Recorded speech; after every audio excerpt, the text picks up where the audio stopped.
Sean todos bienvenidos a este tercer episodio de Marketing Decoded. Cristian Adasme, ¿cómo estás?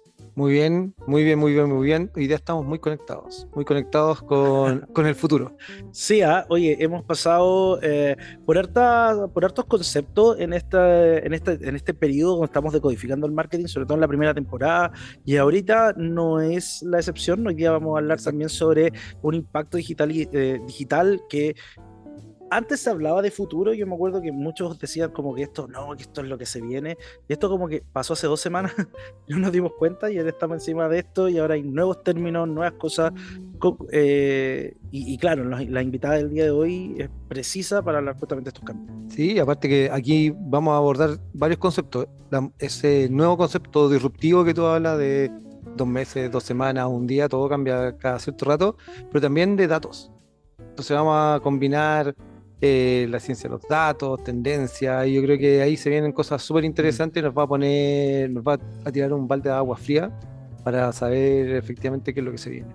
Sí, y es loco porque literal esto de la digitalización en términos de proceso está pasando a cada rato. Yo me perdí como 2 semanas de contenido de un youtuber que me actualiza de lo que está pasando ¿cómo se llama? En marketing digital.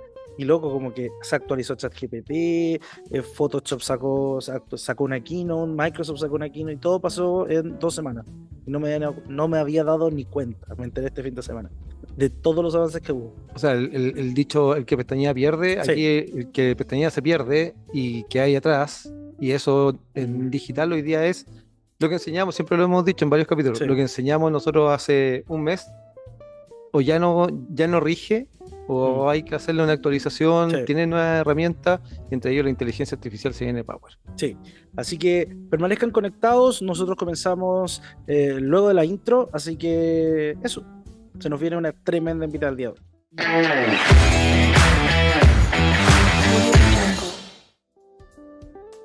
Bienvenidos a un capítulo más de Marketing Decoded. Hoy nos acompaña una líder destacada en ciencia de datos y pionera en transformación digital, reconocida entre las 100 mujeres líderes del 2020, con un impresionante recorrido académico y profesional.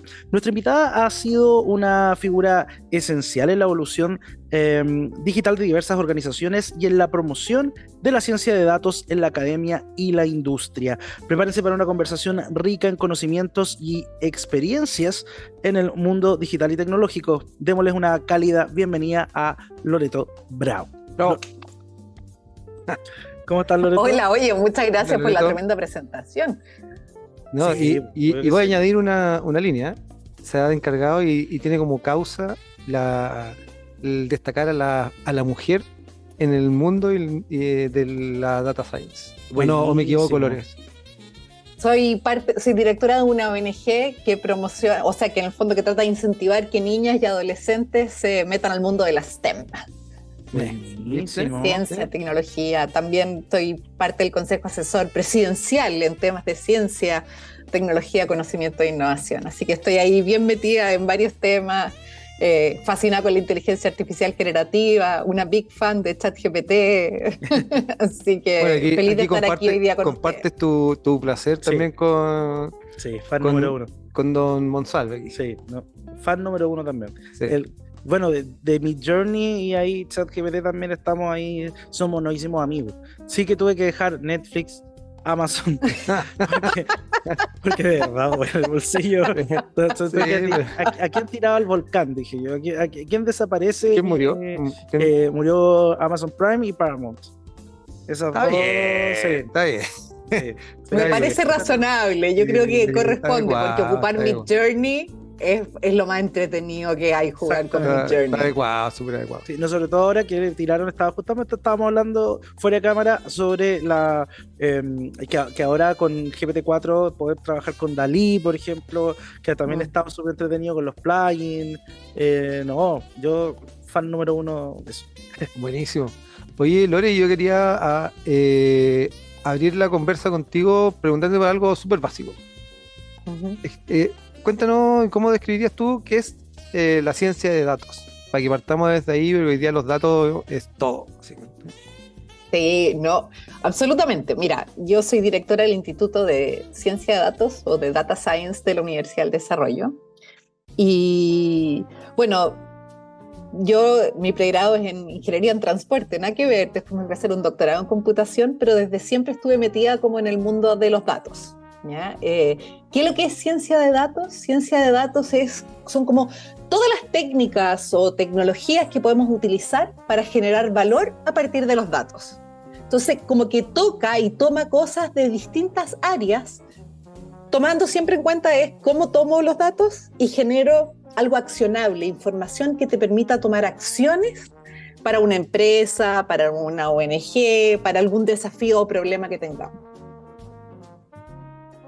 Y nosotros que somos comunicadores, ¿para qué nos puede servir la data? Porque ese tema de las comunicaciones que somos materia blanda, de repente cuesta convencer.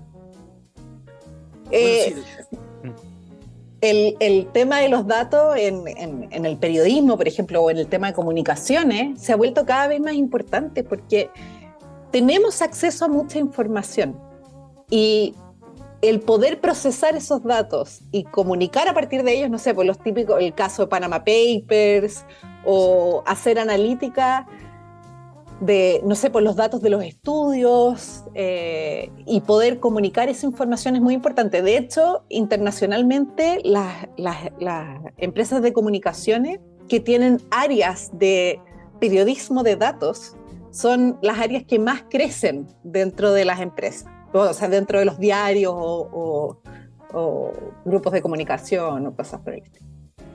Sí, sobre todo para el tema político. Mucho, absolutamente. Mucho. Y ahora con inteligencia artificial generativa es más fácil todavía, porque herramientas como GPT-4 te permiten analizar datos y generar noticias a partir de análisis de datos sin necesidad de saber cómo programar. Como que se ha cortado un poco la distancia entre los usuarios finales y la ciencia de datos. Antes tenías que saber Python, tenías que saber R, tenías que saber lenguajes de programación. Ahora yo, por ejemplo, con ChatGPT-4, la opción de análisis de datos, le he cargado datos de fútbol, por ejemplo, y lo he hecho analizar estilos de jugadores, hacer recomendaciones a equipos. Uno puede pensar en otro tipo de uso que no necesariamente requiere un conocimiento muy técnico para poder generar valor a partir de los datos. Oye, es súper interesante lo que plantea la Lore, porque las industrias en general se están volcando y han tenido que aprender a manejar esto. Industrias más duras, industrias más blandas. En general, las empresas, no sé si tú ves lo mismo que yo, Lore, pero las empresas en general están recién en un proceso como de inducción hacia el manejo de datos. Hay industrias que están un poquito más más pro en ese sentido, pero hay otras que están como recién empezando, a pesar de que son grandes o a pesar de que tienen alto desarrollo. Mira, yo creo que en los últimos años se ha visto una evolución muy grande. El 2019 nosotros hicimos un estudio en conjunto con AmCham para ver cómo estaban las empresas en incorporar datos, inteligencia artificial en sus procesos internos, en ser capaz de entender lo que pasó, predecir lo que va a pasar. Y había un alto porcentaje, de hecho un 78% de las empresas que declaraban que utilizar analítica avanzada o inteligencia artificial en sus procesos era algo como que lo veían, que no lo estaban haciendo, y de hecho un gran porcentaje incluso declaraba que creían que nunca lo iban a necesitar. Y resulta que repetimos el mismo estudio el año pasado y este 78% desapareció. Ya no hay empresas que digan: hoy no necesito datos, no necesito inteligencia artificial. Todas las empresas ahora reconocen el valor de sacar valor a partir de los datos. Ya. Igual una cosa importante que yo creo que quizás puede que confunda a la audiencia es que yo estoy hablando muy seguido de data science y de inteligencia artificial como si fueran cosas muy conectadas. Era mi pregunta siguiente, debo decir. Era mi pregunta jugando, pero... No, era mi pregunta siguiente. Me leíste la mente. No. ¿Qué comes que adivinas? Mira, lo que pasa es que los sistemas de inteligencia artificial son sistemas que aprenden a partir de los datos. En el fondo es cómo aprendemos a imitar a los humanos a partir de grandes volúmenes de datos. Una gran parte del área de la inteligencia artificial se basa en entrenamiento asociado a los datos. Entonces no es que sean exactamente lo mismo. Hay cosas que son inteligencia artificial y no tienen que ver con datos, y hay cosas que tienen que ver con datos y que no tienen que ver con inteligencia artificial, pero existe una gran intersección, que es toda la parte de cómo imitamos a los humanos a partir de aprender de grandes volúmenes de datos. Entonces, por ejemplo, ChatGPT, las herramientas de inteligencia artificial generativa, muchas de ellas se entrenaron con casi todos los datos de la web. Entonces están muy conectados porque aprendieron a ser tan inteligentes gracias a datos. Oye, y eso, porque ya hablamos de comunicaciones, ¿qué pasa en el marketing? Las decisiones estratégicas se toman con base en datos, pero también me ha tocado dentro de algunas organizaciones también esta como distancia que toman a ciertos datos, o de repente incluso el instrumento muchas veces para levantar esos datos, que eso también es como que ya tengo la inteligencia artificial para analizar los datos, pero ¿cómo los levantamos? Es una de las preguntas que por lo general, porque claro, tenemos distintos instrumentos, ¿cierto? Pero muchas veces esos instrumentos no están dando tanta información. Y ahí, ¿cómo podrían entrar estas inteligencias artificiales a ayudarnos a elaborar estos instrumentos? Claro, yo creo que ahí viene un poco de buscar fuentes alternativas de datos. O sea, ya la gente ya no quiere contestar encuestas. Exacto. Ya no quiere como que le pregunten y llenar el formulario. Entonces, aparte tenemos mienten. que buscar... Aparte mienten en la encuesta. Digámoslo las cosas como son. Hay muchas personas que mienten en la encuesta, sobre todo para no quedar como el eso de repente, así como sí, usted ha visto la entrevista y estaban viendo ahí el reality, pero ellos muy bien que contestan que estaban viendo el último debate y jamás fue, nunca lo vieron. Bueno, esa es una de las gracias de hacer inteligencia artificial con grandes volúmenes de datos, porque por ejemplo cuando pensamos en herramientas como Spotify aprende a hacerte recomendaciones de música a partir de lo que tú escuchas, de lo que escucha todo el mundo. En el fondo, junta toda la información de todas las personas que están escuchando y en base a eso te hace recomendaciones. Y ahí tú no puedes engañar. En el fondo, no sé, pues tú quieres parecer todo cool y a mí me gusta, no sé, pues música, no sé qué estilo. Escucho música clásica, que yo jamás, ¿cachai? Pero al final Spotify sabe lo que escuchas, sabe las canciones en las que te quedas en forma repetitiva escuchando, sí, las canciones que te saltas. De hecho, el otro día me desayuné con una sorpresa que me dice Spotify, estás en el 5% superior del mundo que escucha Shakira. Y yo te juro que pensé que casi no la escuchaba. Pero uno se entera de otras realidades. A mí me pasó que el año pasado, típico cierre de año, ¿cuál fue la canción más escuchada en tu playlist? Bad Bunny. Yo no escucho. Pero mi hija sí, entonces... pero hoy día Spotify habilitó algo para los carretes, porque me pasa un poco lo mismo. Sí. ¿Cachai? Que es como, oye, ¿quién tiene premium aquí? Sí. Entonces ya para que no te joda ahí un poquito el algoritmo. No, yo separé, porque me sentí muy, muy, muy mal cuando me salió eso. Pero sabéis que es súper importante lo que estás comentando ahí, que es el tema de la calidad de los datos. Sí.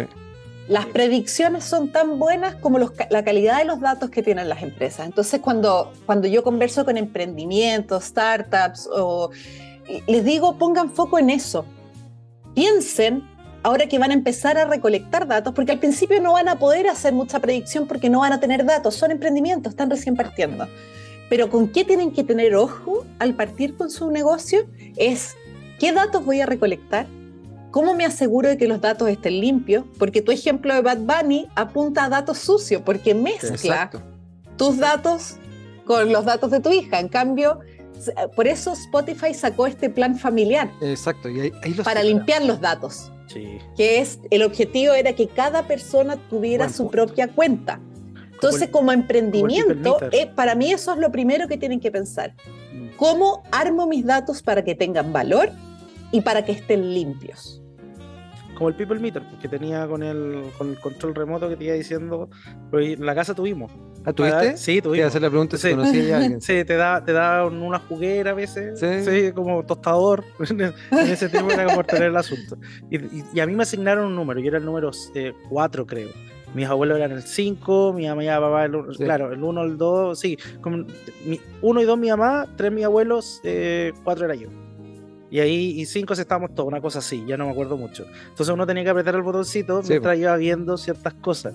Y mensualmente te iban llegando cuestiones que en verdad eran pues leceras, Irrisorias. y sus jugueras, pues, sí. Pero ayudaba mucho, yo imagino que ahora, claro, ya grande. Ahora, por Sí, ejemplo, pero esos patrones de comportamiento que yo creo que tenían un rango de error bastante más amplio que los que tienen hoy día sí, en la era digital, que uno, por ejemplo, cuando se enfrenta a los alumnos, les dice, oye, la Big Data la tenías enfrente tuyo, o sea, en tus redes sociales, sí. la tiene, métete al funnel de un sitio, métete donde quieras y saca datos. Y el proceso, todo este proceso como de inducirlos y formarlos, informarnos nosotros también a esa exploración de datos, es un tema, es todo un proceso cultural también. No sé, para mí ha sido un proceso de transformación de, de cómo mirar las comunicaciones, a que hoy día la comunicación se hace con datos, y que los que están estudiando comunicación hoy día sepan que no solamente es escribir ni comunicar, sino que tiene que ser basado en patrones de comportamiento, conducta, lo que decías tú, Lore, o sea, qué tan limpios son los datos que levantaste para fijar las definiciones de tus públicos objetivos, consumo, Claro. no sé, hay un montón de Big Data hoy día que es súper importante y anda dando vueltas, la tenía ahí. Para el perfilamiento del cliente, en el caso de marketing, donde ahí, de qué manera nosotros, y sobre todo que tú mencionaste la startup, acá hay mucha pyme, nosotros también llegamos dentro de nuestra audiencia digital, están las pymes y ellos también tienen mapeado a su gente, pero ¿qué hacemos con estos datos? Como vamos a recopilar datos, y ahí te hago una pregunta, Lore, ¿cómo identificamos cuáles son los datos? ¿Cómo depuramos estos datos? ¿Cuáles debiesen ser para una pyme, por ejemplo, datos que hoy día son súper relevantes de poder clasificar y así, ¿cómo se llama?, poder llegar mejor a nuestros públicos? Mira, para contestar esa pregunta voy a darme una vuelta larga. No, No sé si ustedes, o sea, yo por lo menos me acuerdo de cuando las cámaras de seguridad tenían un VHS y una vez a la semana o cada 3 días tenían que volver a pisar el contenido que había antes. ¿Ya? Claro, claro. Era muy caro almacenar y guardar datos. Y como era tan caro, tú tenías que borrar datos. ¿Ya? Sí. Ahora es súper barato almacenar y procesar datos. Y resulta que mientras más datos tienes, mejor funcionan los sistemas de inteligencia artificial. Todos los modelos predictivos entrenados con muchos datos funcionan mucho mejor. ¿Ya? O sea, de hecho, la inteligencia artificial es bastante vieja, tiene más de 70 años, pero muchas de las técnicas que antes funcionaban mal porque tenían pocos datos, ahora funcionan muy bien porque tienen muchos datos. Entonces, cuando yo pienso en una empresa que está partiendo, yo no sería muy selectiva con los datos que guardo. Todo lo contrario. Trataría de pensar... Guardar datos, guardar datos, porque todavía puede que no tenga claridad en cómo los voy a utilizar.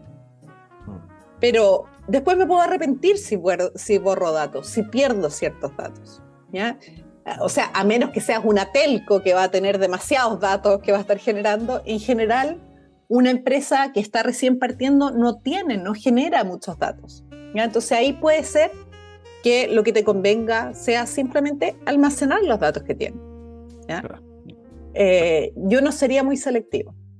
O sea, podríamos incluir la carta astral también dentro de nuestro buyer persona. Podríamos incluir Carta astral, toda todo. ¿Te imaginas? El buyer persona hecho ahí como, ¿qué signo usted? Escorpión. Listo, usted es un buyer persona con esta... Sería muy fácil. Bueno, va a ser así de fácil. Va a ser así de fácil. Bueno, ¿han probado hacer buyer persona con ChatGPT? Sí, pero yo tengo que insumarlo bastante. A mí yo lo he hecho y lo insumo con hartas cosas. Sobre todo porque principalmente el foco va, bueno, el punto de dolor, punto de contacto, motivaciones y cómo llegáis. Entonces yo ahí los perfiles me han salido bastante bien. Sí hay alguna información que yo digo que me pasa un poco lo que estáis comentando recién. ¿Será necesario que me ponga a profundizar que se le murió un cactus, que lo pateó la polola? Como que muchas veces ese como perfil tan completo nos ayuda muchísimo, pero ahí, y pasa con los estudiantes, ¿qué información de este buyer es la que voy a contarle a mi cliente para decirle de quién es el buyer que yo estoy, que hallamos dentro del trabajo de investigación? Eso es un poco como lo que me pasa personalmente cuando Sí. me pongo a perfilar. Es que es súper interesante el que uno, como que se hace evidente que la inteligencia artificial necesita de nuestros conocimientos para hacer bien la pega. O sea, como cuando uno empieza a hacer este tipo de ejercicios utilizando inteligencia artificial generativa, uno se da cuenta que el conocimiento que uno tiene no lo reemplaza la inteligencia artificial. Uno tiene que saber bien qué preguntarle y cómo utilizar lo que te entrega. Al finalmente lo hemos conversado también con Andrés en persona y también en el programa, que finalmente la inteligencia artificial no es una invasión, es una herramienta que está a disposición tuya y tenés que saber ocuparla. Y te entrega y te rescata una cosa que yo creo que es súper importante, que es el tiempo. Sí. Que es un poco lo que decías tú, Lore, o sea, tú con conocimiento, si eres experto o sabes de una materia, ocupas la inteligencia artificial, optimizas tu tiempo y después la capacidad de entregar una propuesta de valor mucho más alta, ganando todo ese tiempo que tenéis disponible, es increíble. Sí. Hay que saber ocuparlo. Nosotros hicimos un estudio en conjunto con Kibernum en el que se entrenó a varios programadores en el uso de inteligencia artificial generativa. Y varias de las cosas que salieron apuntan a eso que dices tú. O sea, la gente tuvo mejor balance como trabajo, vida personal, pero también en el contexto del trabajo pudieron dedicar más tiempo al pensamiento estratégico, como a decir, oye, ¿y para qué queremos hacer esto? ¿Cómo puedo mejorarlo? ¿Cómo podría mejorar código más antiguo? En el fondo te da tiempo para como tener una visión más estratégica y más profunda quizás del trabajo que estás realizando y que muchas veces no te da el tiempo porque está como que te libera de tiempo para hacer mejor tu trabajo. Sí, y yo estoy de acuerdo con eso. Yo creo que incluso en el día a día, las nuevas generaciones que todavía no lo hablábamos también delante, que hay que enseñarles a hacer prompt, hay que enseñar a darle instrucciones para que el entregable sea más pulcro y subamos un poco el estándar y que el tiempo que les queda libre sea para agregar esa propuesta de valor que los profesionales es ahí donde tienen que ir. Claro. A nosotros, bueno, una de las cosas que al menos en la sala de clase he tratado de implementar es considerar, porque aquí hay que hablar del elefante rosado en la habitación, que muchas veces pasa de cuánto están utilizando, al menos en el caso de los estudiantes en general, ni siquiera estoy hablando de nuestros estudiantes, estoy hablando de los estudiantes del colegio, hasta ahora, todo lo que se siente en un pupitre, cuánta inteligencia artificial están ocupando su trabajo y cómo lo están haciendo. Entonces, yo al menos implementé un sistema que está en beta, que es más que analizar el resultado final, por ejemplo, de su FODA o su PESTEL, es el prompt. ¿Con qué van a insumar al prompt para poder yo evaluar desde ahí? Entonces, mi evaluación es el proceso de elaboración del prompt, para luego el resultado final va a hablar solo. No voy a tener que, en vez de centrarme en el resultado final, que es como, oye, ¿sabes que tu PESTEL te quedó bien? Man, no sé qué, aquí falta información, porque hay una que nos falta, que no falla, que el clásico cambios en la regulación del gobierno puede afectar a la marca, pero eso es evidente, por cualquier marca le puede pasar eso. Entonces, ¿cómo llegamos a eso? Bueno, ahí es donde al menos la metodología que he implementado y que hay que ver si funciona realmente en el trabajo, pero es apuntando al prompt. Entonces, ahí... Oye, lo encuentro súper interesante, la idea del prompt. Yo con mis alumnos, yo dicto un curso de base de datos, me piden guías de ejercicio y yo en vez de darle guía de ejercicio le doy el prompt para generar la guía de ejercicios. Cosas por el estilo, o sea, como... Y les digo, ahí tienen infinitas guías de ejercicio. Cada vez que ejecuten el prompt tienen un distinto ejercicio. Pero las evaluaciones todavía las hago escritas. Entonces ahí no tienen ChatGPT en el fondo. Sí. Pero me gusta la idea del prompt. Me gusta la idea de evaluar en base al prompt. Sí, es que finalmente, y tú que estás mucho más dentro de esta materia que nosotros, ¿cuánto nos vamos a demorar en estar metidos hasta el cuello con esto? ¿Un año? No, ¿Menos? ya estamos hasta el cuello, hasta el cuello. Tú hablas con los alumnos y los alumnos, o sea, como con un poquito de vergüenza. Cuando yo les empiezo a decir, oye, me encanta ChatGPT, y me dicen, profe, ¿y usted está diciendo eso? Y yo como, todavía lo ven como un pirateo, todavía lo ven como un todavía pirateo. lo ven como el rincón del vago, ese es el problema. El rincón del vago. No es el rincón del vago. Con ese nos tiramos todo al suelo. Sí, no, ahí me acaban de avisar, sí, conserjería tiene mi carnet. En este momento Jaime se me puede ayudar con mi carnet. Pero ahí yo tengo una pregunta que ya hemos hablado lo bueno, lo bueno y lo bonito, pero tengo una pregunta que tiene que ver con los tiempos. Tú habíamos mencionado también en otras ocasiones en relación al tiempo que finalmente esto se va cortando, pero ¿crees tú que podría haber una devaluación en términos de la hora hombre, por decirlo de alguna manera, considerando que ahora los tiempos son mucho más cortos? Es decir, que tengamos a un empleador que diga, oye, pero en realidad si tú te estás demorando 10 minutos lo que te demoráis una semana, te pago menos. ¿Podríamos llegar a eso? Y en caso de ser así, ¿cómo se podría revertir desde tu mirada? Ya, ese es un tema complejo, que yo creo que la respuesta es distinta en el corto plazo que en el largo plazo. Yo creo que en el corto plazo es muy probable que lo que se produzca más que reducción del sueldo, es reducción del número de personas que necesitas. O sea, puede que antes necesitaras, no sé, 5 personas para hacer cumplir con algo, ahora vas a necesitar, no sé, 2. Pero eso es corto plazo, pero yo creo que en el largo plazo se van a generar nuevos trabajos, nuevas necesidades. Un proceso de transformación.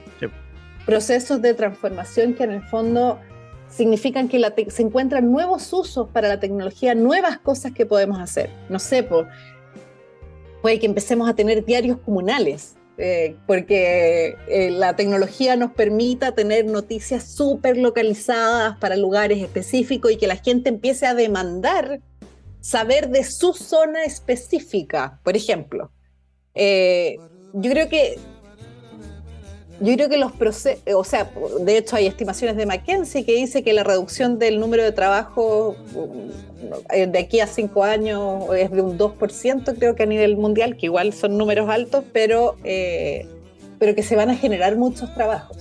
Sí, yo creo que aquí el desafío está en que van a trabajos que van a desaparecer, trabajos que van a aparecer. ¿Cómo hacemos para reentrenar a ese grupo de personas que perdió su trabajo y aparecen trabajos que requieren otras habilidades? En el fondo, el tema del reentrenamiento. Y yo creo que como universidades necesitamos, en el fondo, pensar no solo en los alumnos que están entrando al pregrado, sino que en todo lo que es educación continua, cómo apoyar a las empresas para que reentrenen a sus personas.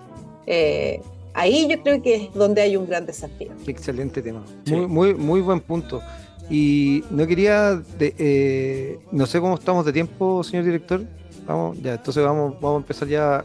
Pero antes de cerrar te quería hacer una pregunta, que es, tú dijiste ya estamos hasta el cuello con la inteligencia artificial, los cambios, cuello me refiero a que ha avanzado mucho. Pero ¿qué podemos esperar? A mí me ha tocado conversar con la Lore de manera fuera de este programa, y claro, la Lore tiene una visión súper clara de lo que se viene y de repente te choca un poco. Entonces, ¿qué es lo que podemos esperar en el corto plazo y para el 2024? No nos pongamos más allá porque no sabemos, no sé si se puede. Mira, los cambios están siendo rapidísimos. O sea, nosotros hablamos de la realidad de hoy día y puede ser que la realidad de la próxima semana sea totalmente distinta. Yo en general me considero una persona súper positiva y optimista respecto a la tecnología, que a mí mi hermano y mi mamá me retan y me dicen, oye, también tenéis que ponerle como una visión como de que también hay riesgos, y es verdad, ¿ya? Pero yo creo que lo que se viene es que de aquí al próximo año vamos a estar utilizando inteligencia artificial generativa y no nos vamos a dar ni cuenta. Va a estar tan metido en Office, Outlook, en las aplicaciones que vamos a tener en el celular, en el servicio de correo, que utilizar inteligencia artificial generativa va a dejar de ser un tema como estoy usando ChatGPT, el rincón del vago. Va a estar totalmente metido en lo que nosotros hacemos en el día a día. También en cuanto... porque la generación de texto ha avanzado muchísimo. Pero en generación de otros medios también los avances van a ser súper grandes. O sea, ya se está viendo cómo sistemas para hacer videos a partir de prompts están siendo cada vez mejores. No sé, pues Midjourney a mí sigue siendo una cosa que me sorprende y lo disfruto, pero también va a mejorar, por ejemplo, en poder incluir texto en las imágenes. Eso dicen que se viene en la próxima versión. Y la verdad, lo que yo les recomiendo es que elijan un newsletter, algo, y se vayan manteniendo actualizados con lo que está pasando, porque la velocidad del cambio es gigante y cada vez nos vamos a dar menos cuenta cuando estemos utilizando inteligencia artificial. Va a ser una cosa de la rutina, del día a día, ya no lo vamos a distinguir, no nos vamos a dar cuenta. Bueno, hay un trend en TikTok que es soy adicto a ChatGPT y con la canción de YMCA, entonces la hacen calzar y ponen a los cabros soy adicto a ChatGPT y tienen de verdad todos los cabros estaban, pero sí, noto un dejo de estoy haciendo algo mal, jijiji, como que noto eso como... Que no la tienen, no la tienen permeado en su quehacer, todavía es como algo que la educación, que también es una crítica paralela, que es parte de cómo es nuestra educación también. Sí. Es como un poco de experiencia y muy cuadrada de libro, de modelo antiguo. Sí.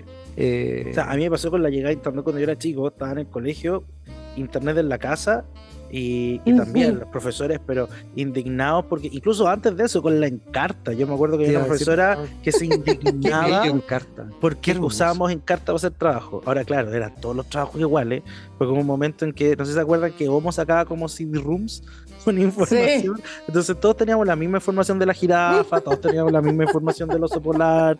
Pero los primeros copy-paste, yo creo que los primeros copy-paste que hice, así como, y llenaba páginas, así como un trabajo de 40 páginas. Igual yo creo que hay que hacer una distinción importante entre lo que es educación escolar, el colegio, y lo que es la educación universitaria. O sea, yo creo que cuando pensamos en el colegio, hay clases en las que te dejaban usar la calculadora y clases en las que no. Sí. De la misma forma, yo creo que cuando estemos desarrollando habilidades de redacción o ciertas habilidades que no queremos que compita con ChatGPT, es como también tenemos que reconocer las instancias donde no hace bien el uso de ChatGPT. Sí. Por ejemplo, yo le decía a mis hijos, hacer los resúmenes para estudiar usando ChatGPT es mala idea, porque uno aprende a partir de hacer el resumen, es el proceso lo que te ayuda, no el resultado. Claro. Entonces, hacer esa distinción y va a ser una cosa importante para nosotros como humanos. ¿Cuándo usar inteligencia artificial y cuándo no? Sí, qué bueno. Sí, es cierto. Yo aprendía más haciendo el torpedo que estudiando. Sí. Me demoraba, de verdad me aprendía mucho más. Como memoria visual, yo me acordaba dónde había puesto el papel, está en el rincón de abajo. Me pasaba con los esquemas en biología, que los hacía en modo torpedo, pero terminaba aprendiéndome lo mejor de esa... En ese sentido. Porque te obligaba a resumir, te obligaba a hacerlo en chiquitito para que entrara, entonces había que resumir, acortar, y con eso uno aprendía. El otro día me pasó una cosa muy chistosa, llega mi hija y me dice que el profesor le iba a poner un punto base al mejor torpedo. Y los obligó a hacer un torpedo a todos. Yo los hacía en transparencia. Los imprimía en transparencia. Entonces ¿para qué? Porque cuando lo ponía encima del escritorio no se notaba. Cada uno tenía su técnica. Sí. Yo era lo matea, lo penna, no hay ninguna posibilidad, yo no hacía nada. Nosotros ya caché que éramos los reyes del torpeo. Sí, y los reyes del Encarta, el rincón del vago, todo. Mira, a mí el rincón del vago no tanto porque me gustaba leer. Si a mí el problema era con los esquemas muy cuadrados, tipo biología, química, que cero posibilidad de que yo me acordara cómo funcionaba una célula. No, olvídate. Entonces ahí ya ocupaba estas ayudas memoria. Pero como me gustaba leer, ahí sí me gustaba los ñoños. Pero sí. Oye, Lore, ya que estamos hablando de estas inteligencias artificiales y como bien habíamos mencionado, decía Cristian, estamos hasta el cuello. ¿Cuáles son hoy día tus, porque en Vogue habíamos, ¿qué tienes en tu cartera? Ya, la pregunta es, ¿cuáles son tus apps de inteligencia artificial favoritas y que hoy día son imprescindibles? 3. ChatGPT, Midjourney y Claude. Esas son mis 3 favoritas. Háblanos de esa. Claude es una inteligencia artificial generativa similar a ChatGPT, pero que tiene una gracia. Si ChatGPT tiene una memoria de 25.000 palabras, Claude tiene una memoria de 100.000 palabras. Entonces puedes tener diálogos mucho más extensos con Claude. Y también te permite como interactuar con archivos. Cosa que también puedes hacer con los plugins en ChatGPT, pero esto te permite en forma nativa y gratuita hacerlo con Claude. Esa palabra es muy importante para los chiquillos. Siempre el gratis atrae mucho, ¿eh? Sí. Ahora, como y hemos hablado fíjate que yo encuentro que para algunas cosas Claude funciona mejor, los hago competir. Hay veces que le pongo el mismo prompt a ChatGPT y a Claude y veo las respuestas que me da, los hago comparar, mejorar en lo que hizo el otro. Podríamos traer a la Lore a un taller aquí para los cabros. De hecho, estaría re bueno. Estaría súper bueno. Sí, sobre Yo todo. feliz, me encanta hacer talleres. Lore, conversamos por internet. Sí. Dale. Sí.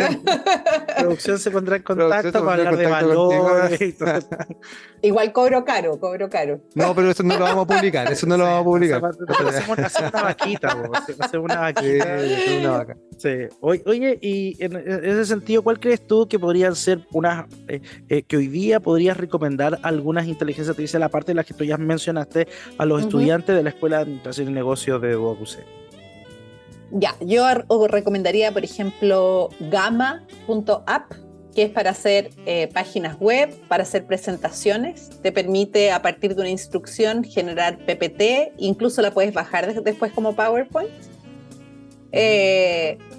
Pero, qué atroz, yo sigo pegada con ChatGPT y Midjourney. Encuentro que los resultados de usar ChatGPT y Midjourney para generar imágenes son todavía mucho mejores que lo que puedo hacer con aplicaciones automáticas de generación de slides.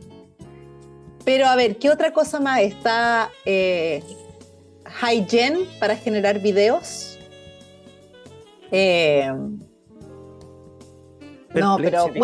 Ya sé, recomendación. FutureTools.io es una página web que recolecta cientos de inteligencias artificiales. Tú le puedes decir, quiero cosas para generar música, que sea gratuita, cosas por el estilo.